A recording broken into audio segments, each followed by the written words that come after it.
This time on the UK Brewery Project, we're looking at Camden Town.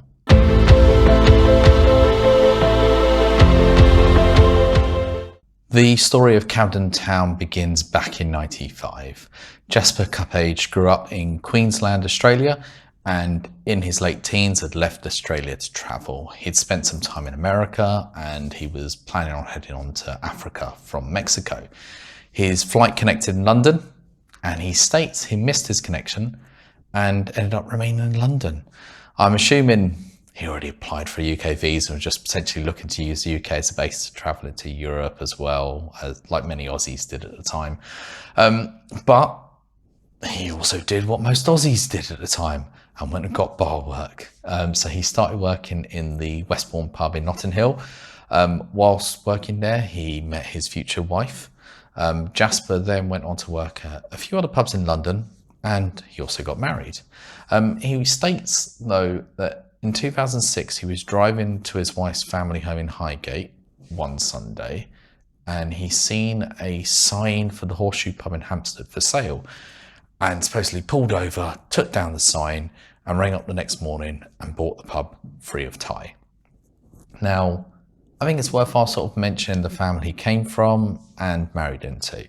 His grandfather ran a brewery in Australia, and when he died, he passed this on to Jasper's mum. She ended up selling the brewery and its pub estate onto Carlton United Breweries. Jasper's father-in-law, meanwhile, works for a renowned advertising agency that was famous for its Levi's advertising in the 90s, including that laundrette one they'd done and Flat Eric. I feel I have to state this as it perhaps shows where his funding comes from, as not everyone can just buy a pub free of tie. In 2007, he decided he wanted to try brewing in the basement and attempted to recreate some old recipes of his granddad's. He named his first beer Max Beer in honour of his grandfather. The beer sold well in the pub, and he began brewing it regularly and even began selling it to some other pubs nearby. In 2008, he began looking into setting up a brewery. He wanted to call it Max, but this name was actually in use. And as he lived in Camden, he decided to see if the domain name for Camden Town Brewery was available, and it was. So he purchased the domain name and began a search looking for a location in Camden. Now, the railway arches in Kentish Town were being renovated, and due to the recession that had happened, there wasn't actually any demand for the location. So he stated in order to get I think 3 arches and a brand new 20 hectolitre, so 3,500 pint German brewing kit, he had to mortgage everything. But as his father-in-law is also listed as a chairman of the business, I've no doubt there must have been some money coming from that direction as well. But that shouldn't distract anyway. So in 2009, the brewery setup was complete and the first test brews took place. The equipment at the Horseshoe pub remained for a while for experimental brews, but was eventually sold, I think, in 2012 to Howling Hops. The first commercial brew off the new brewery was Camden Hells in autumn 2010. And obviously, what else am I going to do but crack open the can of Hells at this stage? Now, the beer is actually a merge of 2 styles. It's Hells and Pilsner, or Helles, I should say, and they've put it into one style, supposedly. But this is the one everyone should really know. It's what they're famous for. What are we getting? We're getting, as expected, a nice, clear, crisp-looking beer. Lots of carbonation. There is nucleated base in this. I've chose that for the basis of it's a lager. Nice one finger head developing on top. Nose-wise, it does smell malty and lagery. What more can I say about that? Right, let's have a taste.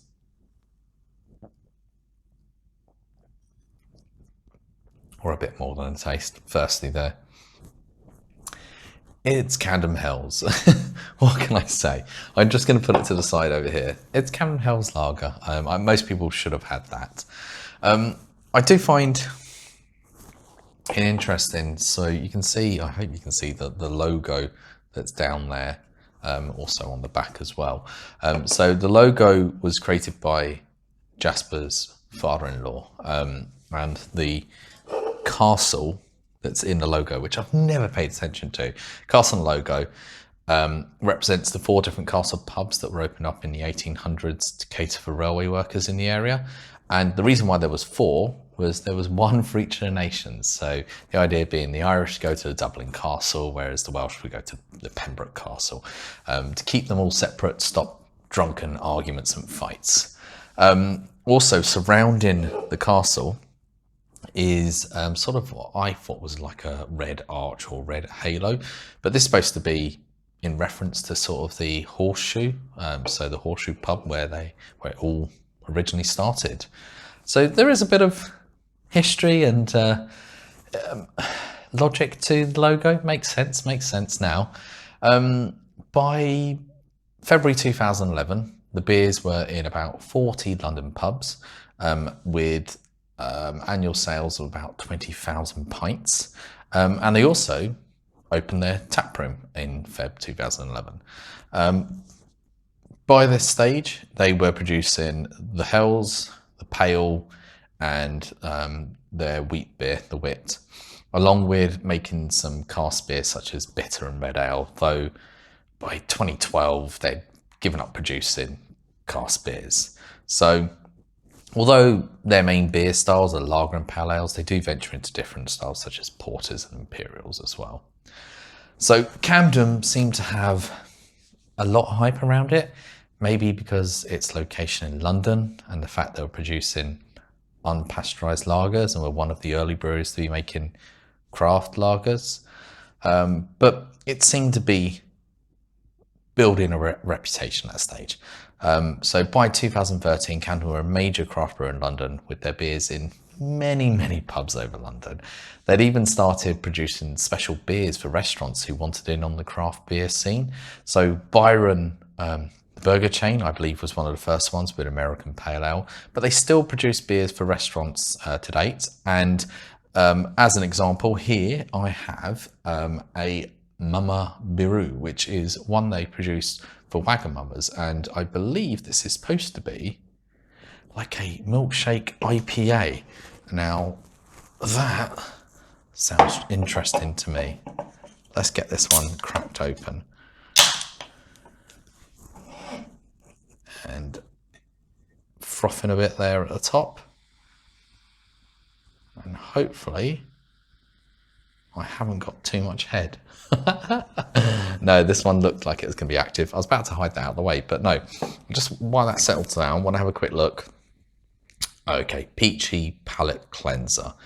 I don't think it's going to be, as I was saying, sort of milkshake IPA, but it's definitely going for peach, and the idea obviously is to be a palate cleanser of sorts for Wagamama's and the food. Now, with a beer that was active, of course I was expecting a massive head to develop on it.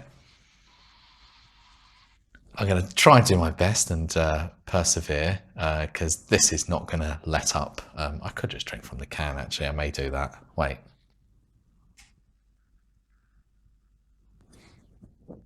That was a mouth of foam entirely.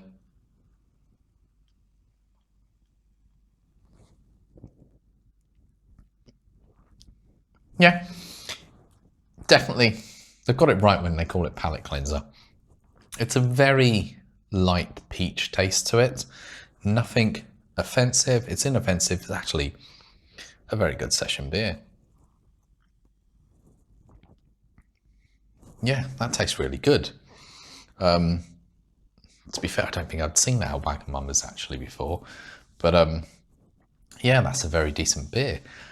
Where were we? So by 2014, Camden Town Brewery had 60 staff members, and they were making about 7.5 million pints a year, and were selling to over 300 London pubs, and they were selling to a similar number of bottle shops and the like as well for their canned and bottled products.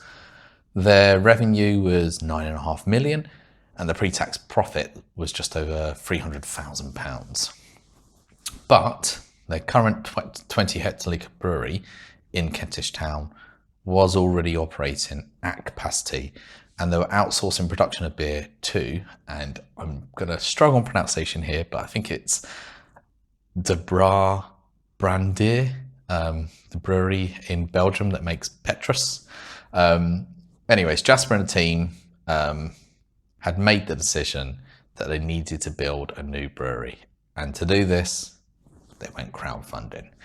The aim was to raise, I think, £1.5 million from public investors via their Hellraisers campaign. They had over 2,000 people invest, and they raised over £2.75 million.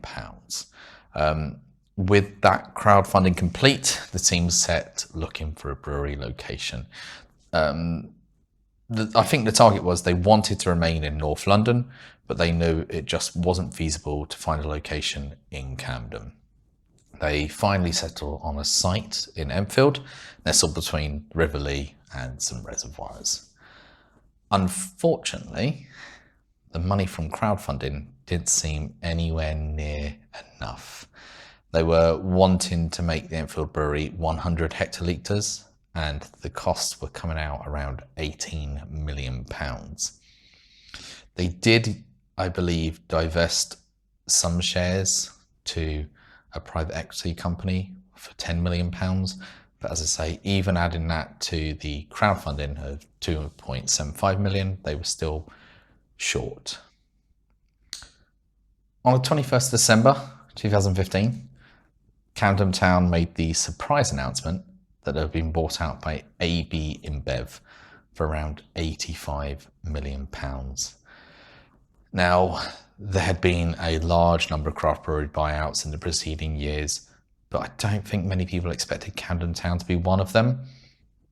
When the announcement was made, those known defenders against big beer, Brewdog, announced they would stop selling Camden Town beers in their pubs. On the business side though, Jasper was to stay on in the business and remain in control as the CEO. And although they were bought out by AB InBev, not much seemed to change with Camden over the next year. They bought their second pub, and they were mainly busy with just building a new brewery to support the increase in sales. And as their sales evidently hadn't let up since the buyout, they ended up doubling the new brewery to 200,000 hectolitres, which is over 35 million pints that they can produce.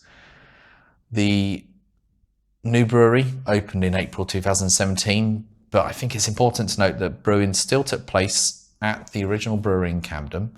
In fact, in 2019, the original brewery began making smaller batches of beer under their Arch 55 series. Now, these beers are mostly sold in the brewery on draft, although they do obviously can them as well, and you can buy them on their website and perhaps some bottle shops if they stock them. Right, on that note, I'm going to crack open one that I had my eye on of the Arch 55 series, and it is the Green Hop Lager. This is going to be very interesting. For two things, actually. I should look at the bottom. Nope, it's not on the bottom, it's on the side.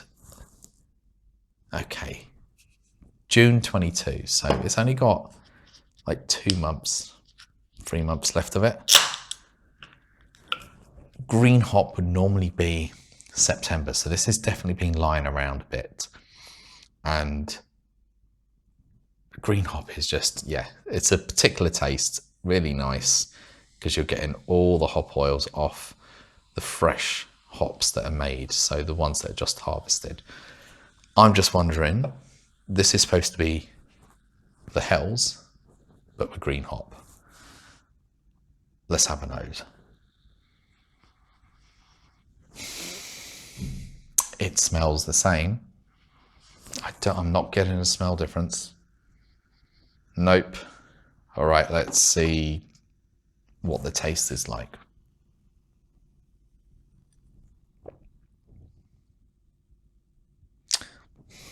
That's a bit disappointing. I don't know if it's because it's old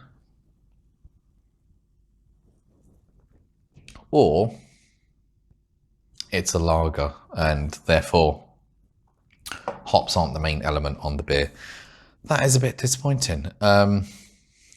Normally green hop would have so much more flavour to it.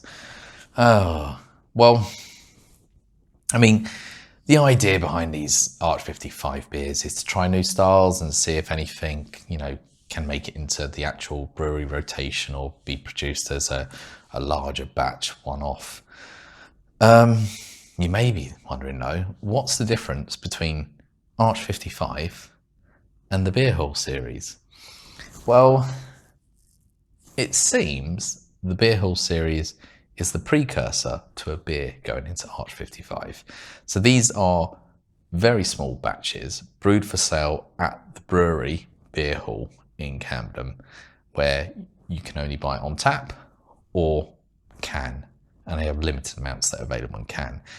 And on that note, as the green hop was a bit disappointing, what I will do, I've got one hidden around the back, I will open their double dry hopped hazy lager, and it says when they were canned. So this one was 18th of October, this one December, and this one was November. So yep, October, November, December, and 5.3%, and it has like a QR code on it for you to provide feedback.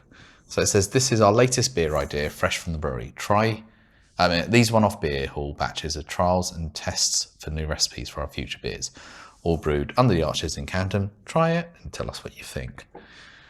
So let's see what this one's like. I'm being very careful with the pour because I don't want to create another Wagamama mess up there. Right. Hazy, yes it is. It's a very light hazy beer. Very, very light hazy beer. Nose. Yep, well, that's been dry hopped big time. Big hoppiness off it. Probably the hoppiest smelling beer I've had from Camden. All right, let's taste it.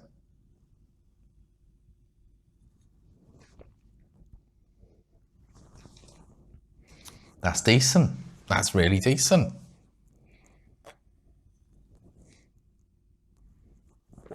Now, that's more like what I was expecting. Yeah, that's good. That is really good. When I went down to the brewery, I did try a few of the unique ones that I had from either Arch 55 or, the Beer Hall series. I picked up whatever I could that was available at that stage. Right, back to the story. So in 2019, they signed a 3-year deal with Arsenal to be named as their official beer partner for, I think, the UK and Ireland. They did release a double Camden Hells in honour of this, but I sadly never got my hands on that. I would love to have tried that.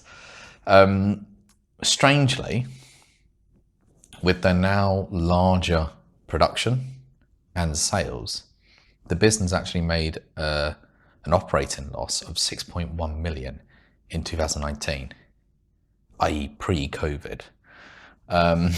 In early 2020, prior to COVID, the Arch 55 brewery site was revamped, providing a larger taproom and sort of more immersive brewery tours than before, and because there's money in brewery tours as well.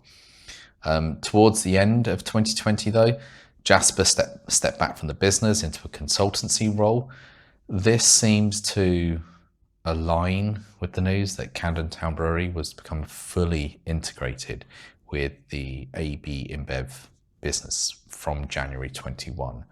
So no doubt integration of systems and centralizing certain roles would lead to job cuts at Camden, and which AB InBev probably hoped would help stem the losses from the business, which in 2020 had increased to £20.5 million. Now, obviously, COVID had a say in the increase in losses, as although their retail sales doubled, the pub and restaurant trade accounted for 70% of their sales, and with them being closed, doubling of sales to shops was not going to make up for it.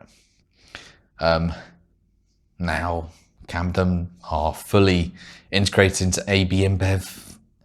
It was about time for them to have the first ever TV ad, which came during the Channel 4 News in May 21. I always find it funny, Big Beer always seems to think the solution to sales is TV advertising, but I can never see how they make their money back from the cost versus viral advertising. But there we are. Right, so that is Camden Town Brewery, and obviously time to talk about their beer range. So for the core beers, obviously we have the Hells here at 4.6. Then we've got the Pale Ale at 4%. Then we have the off-menu IPA at 5.8. And then we've got the Canapé Session IPA at 4.4. And then this one, Unfussy, the unfiltered lager at 4.9%, which is not to be confused with the unfiltered lager that they sell at the brewery of Hells. And also one that I don't have here, Weeknight, which is a 3% session lager. They do have a range that they call their occasional beers. So the Ink Stout, which is their 4.4% stouts in there. The Gentleman Wit, which is their 4.3% wheat beer.